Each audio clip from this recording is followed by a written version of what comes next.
no better way to start a morning and to start a week than to have a press conference at a development where people will be housed. Over the last 9 months, we have expedited more than 7,000 units of affordable housing in projects all across the city, including the one where we are today. There is no way with 46,000 people unhoused in our streets that we can let up. I want to thank the leaders of the City Council. We have worked in partnership with the City Council, the Board of Supervisors, the state, and the federal government.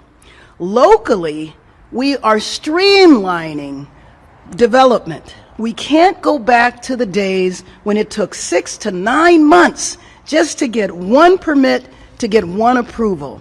This new building is going to have 62 units of permanent supportive housing for unhoused seniors, and I hope that people realize that one of the fastest growing populations of the unhoused in our city are senior citizens who have been priced out of the housing market. Maybe they worked in the service industry, they didn't have a 401k, they didn't have a pension, and Social Security, if they had it, cannot pay rent in Los Angeles. But this is what urgency looks like. Approval processes that used to take 6 months now take 47 days.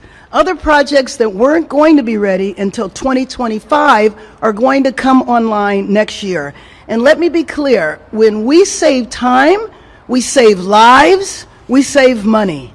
It was absolutely ridiculous to me that while we had so many Angelenos sleeping outside and 5 of them dying every day on the street, that we were allowing bureaucracy to delay building. That's over with. We are breaking the status quo and building a new system to combat this crisis. I am so honored to be able to work in partnership with my 2 colleagues on the City Council, Councilmember Hugo Soto Martinez and Councilmember Nithya Raman. So join me in welcoming Councilmember Soto Martinez. Thank you so much, Mayor Baz, and thank you everyone for being here. What a joyous day, right? To come here in a moment where we're going to open up a new permanent supportive housing. But you know, I got to give a lot of thanks to the mayor for incredible vision and leadership and collaboration and bringing so many of us together. Councilmember Nithya Raman for saying, I want to be the person that chairs both housing and homelessness. What amount of bravery you have in doing that. But you're doing an amazing job. And Mercedes Marquez for bringing your energy, your tenacity to this issue. We cannot be understated. Of course, Rebecca Louie for being part of the development project that's happening here today. This is an example of so many things. Not only the leadership that I just mentioned, but also an approach to how we build, making it faster, quicker for the urgency that we need, but also showing the city of Los Angeles how we're going to turn this around. I think we got here because of decades of incorrect policy and neglect, and I feel so confident and optimistic that we are turning that large ship in the right direction, and this is an example of that kind of policy that we know works.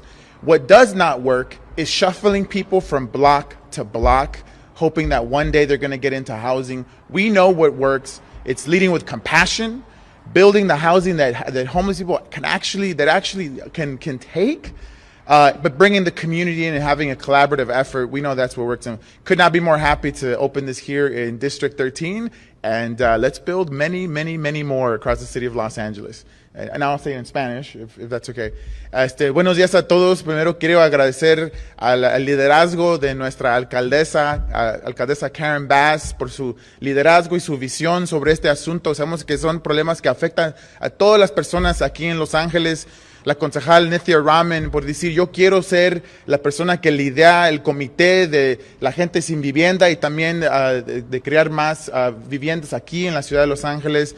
Mercedes Marquez por tener ese coraje para lidiar con este asunto, y Rebecca Louie por ayudar en esta construcción de estas viviendas. Por muchos años hemos dado un ejemplo totalmente incorrecto a esta crisis. Creemos de que si movemos la gente de lado a lado de la ciudad, un día van a llegar a tener una vivienda. Eso es totalmente incorrecto. Sabemos lo que funciona en nuestra ciudad, es lidiar con viviendas, con compasión y comunidad. y asegurar que la gente tenga un techo agradable sobre sus cabezas. Ese es un ejemplo de muchas pólizas correctas en la ciudad de Los Ángeles, pero sabemos que el problema no se va a cambiar de un día a otro, va a tomar tiempo, pero por la primera vez estamos haciendo lo correcto y tengo soy muy optimista para el futuro, pero es por toda la gente que está conmigo hoy, y hay que seguir construyendo más de estas viviendas en toda la ciudad de Los Ángeles. Muchas gracias. Y ahora presento a mi colega y concejal. I now present my colleague and friend, Councilman Nithya Raman. Thank you all for coming here today, and I'm really, really excited to be here. I want to talk about two quick things today. One, I want to talk about the context that we're facing. We have a state-level mandate to build housing in the city of Los Angeles, and that state mandate says that this area needs another 456,000 new units, of which 184,000 need to be affordable units. That's the immensity of the challenge that we're facing right now. And as we look ahead at this challenge, when I talk to developers, what they tell me is one of their biggest challenges in facing this crisis they want to build is the unpredictability of the Los Angeles city's approval process for these projects. For affordable housing, it can be 6 months. For mixed use or market rate housing, that process can take an average of 1.5 years, and sometimes significantly longer. That is too long for a city that has such an immense shortage of affordable units. That's why this kind of effort, which shortens the time and makes it significantly more predictable when you'll get answers about when you can build, that's why this is so essential. In Council District 4, there are currently 444 units in the ED1 pipeline across all of our neighborhoods, everywhere from Reseda to Sherman Oaks. I am really, really excited, and I'm excited to make this permanent. In June, I co-presented a motion along with Council members Yaroslavsky and Council President Krikorian to make this process permanent in our municipal code. And I want to talk to you about one thing that happens when you make predictability part of the system. We had a project in Council District 4 that initially came forward as a market rate project. When they saw how predictable the timelines were under ED1, they came in and they re-registered as a 100% affordable project. That is a transformative policy working as it should. So thank you again for your leadership, Mayor Bass. Thank you to the Planning Department and for other city departments for overseeing this, including the Department of Building Safety, whose head is right here. Our affordable housing crisis can feel overwhelming, but with measures like ED1 and codifying this kind of predictability into law here in the city of Los Angeles, we can chip away unit by unit at this crisis. Thank you. And now I'd like to invite Mercedes Marquez. Good morning, Mercedes Marquez, Chief of Housing and Homelessness Solutions for Mayor Karen Bass. Like the mayor said, Executive Directive 1 saved this project, the Wilcox Project, an estimated 6 to 9 months of time. That means residents will be moving in this month.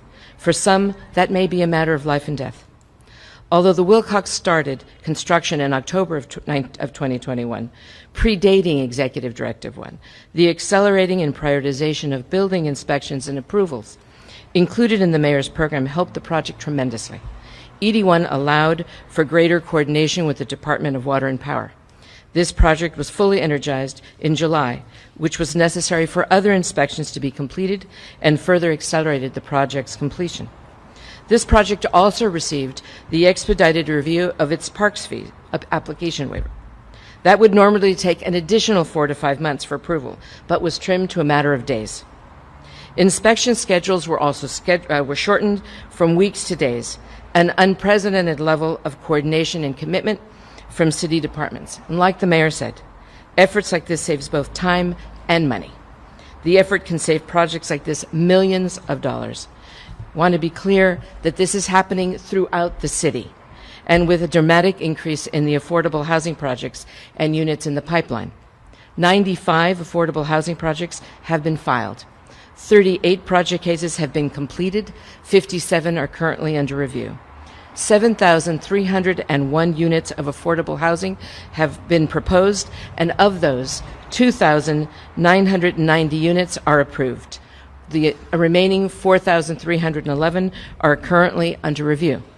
We would not be here today marking this project's certificate of occupancy. Congratulations. Its ability to move people inside for good without ED1. En español. Buen día, soy Mercedes Márquez, jefa de Soluciones de Vivienda y Personas sin Hogar de la oficina de la alcaldesa Karen Bass. Como dijo la alcaldesa, la directiva ejecutiva número 1, ahora el proyecto de Wilcox, un estimado de 6 a 9 meses de tiempo, un gran ahorro de tiempo y dinero. Esto significa que los residentes se mudarán este mes. Para algunos, eso puede ser una cuestión de vida o de muerte. Aunque el Wilcox comenzó su construcción en octubre del 2021, antes de la directiva ejecutiva número 1, o como le decimos, DE1, la aceleración y priorización de las inspecciones y aprobaciones de edificios incluidas en el programa de la alcaldesa ayudó enormemente este proyecto. La DE1 permitió una mayor coordinación con el Departamento de Agua y Energía. Este proyecto tuvo energía eléctrica completamente en julio, lo que fue necesario para que se complementaran otras inspecciones y aceleró aún más la finalización del proyecto. Este proyecto también recibió una revisión acelerada de su solicitud de extensión de tarifas de parques, lo que normalmente tomaría de 4 o 5 meses para su aprobación, se redujo a una cuestión de días. Los cronogramas de inspección también se acortaron de semanas a días. Este es un nivel de coordinación y compromiso de los departamentos de la ciudad sin precedentes. Como dijo la alcaldesa, este ahorro es de tiempo y de dinero. Este esfuerzo puede ahorrarle a proyectos como este millones de dólares. Y quiero dejar claro que esto está sucediendo en toda la ciudad, con un aumento dramático de los proyectos y unidades de vivienda asequible en proceso. Se han presentado 95 proyectos de vivienda asequible. Se han complementado 38 casos de proyectos, 57 están en revisión. Se han propuesto 7,301 unidades de vivienda asequible, de los cuales 2,990 ya están aprobados. Aún actualmente se están examinando 4,311 unidades extras. No estaríamos aquí hoy marcando el certificado de ocupación de este proyecto, su capacidad para albergar a las personas para siempre sin la DE1. Muchísimas gracias. And now, Rebecca Louie.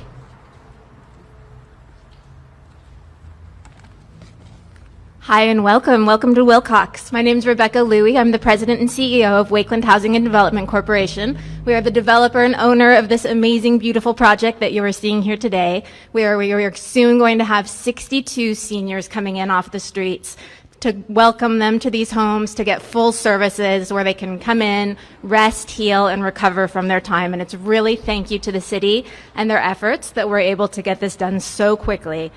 This is our third senior supportive housing project here in Los Angeles, and the first Wakeland project to be able to receive approval to move through thanks to Mayor Bass's Executive Directive 1.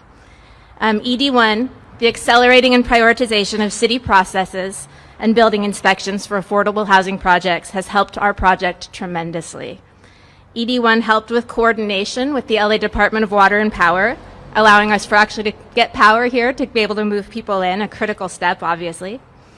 It expedited the waiver of the Parks and Recs fee, taking days compared to months. It helped with the highway dedication process with the Bureau of Engineering, allowing it several weeks instead, again, of 6 months or more that it could have taken. And again, as developers, time, certainty, these are the big things to us. These are the things that allow us to move on. And lastly, building and safety came together last week to get their inspectors to provide timely sign-offs, allowing this to happen. Overall, what we have really at Wakeland have noticed is just the dedication and commitment that has come from city staff at an even higher level after this order. So we're so thankful that it's allowed us to move quickly so we can start to move in our most vulnerable Angelinos. With ED1 as a permanent commitment, we believe we could save a year on future similar projects starting from the beginning. Projects like this are a vital component in our fight against homelessness. They really are the solution. Our supportive housing projects have a 97% retention rate, meaning when people come in, they stay in and they heal. 96% of them take place in our services, which we provided here by the people concerned. People thrive. It's amazing. We're showing that supportive housing here is the best path to solve homelessness in our city. It's the foundation that stabilizes the lives of the people who live here, and it makes our neighborhoods stronger, healthier, and more vibrant. We're very thankful to Mayor Bass and the council for their efforts to make it easier for us to build more of it. Thank you.